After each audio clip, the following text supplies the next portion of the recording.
Ngày tháng trôi qua, anh phải sống một mình anh. Ngày tháng trôi qua, anh phải sống không có em. Người có biết anh nhớ em nhiều nhiều lắm, em biết không? Người ơi, em ở đâu trả lời anh. Ngày tháng trôi qua, anh phải sống trong buồn đau.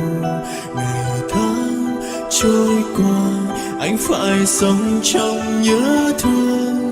Cần nghe thấy em nói cười, cần nghe thấy em vui đùa, cần em như lúc xưa ta cần nhau. Làm sao để cố quên em, quên ngày tháng qua êm đềm. Làm sao để cố quên em, quên tình em. Làm sao để cố quên em, quên một phút giây nữa thôi. Làm sao anh quên được em nói đi. Ngày tháng sau này anh phải cố quên được em.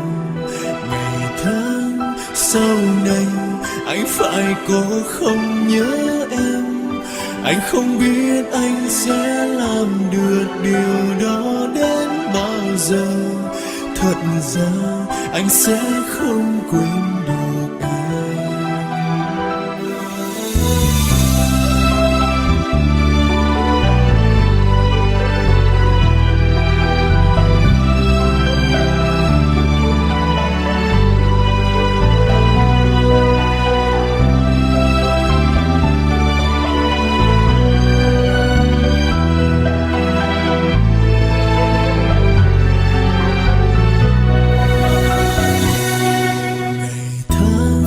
Trôi qua, anh phải sống trong buồn đau.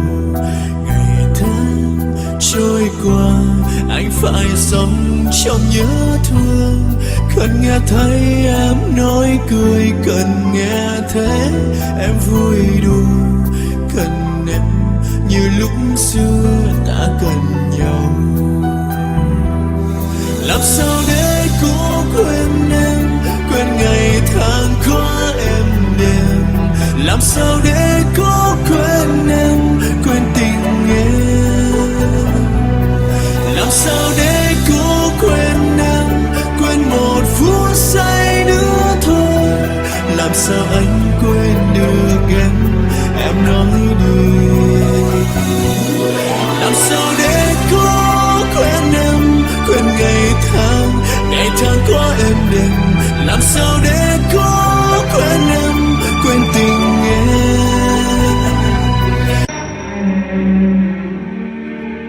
我现在用它来坚持。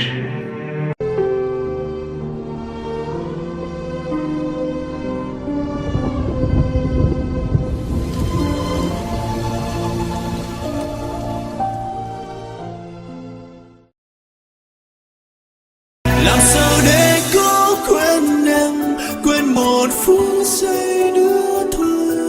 Làm sao anh quên được em nói đi.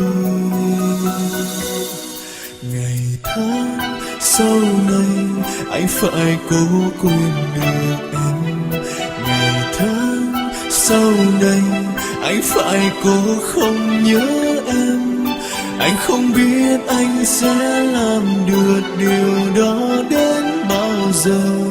Thật ra anh sẽ không quên được em. Anh không biết anh sẽ làm được điều đó đến bao giờ. Thật ra anh sẽ không quên được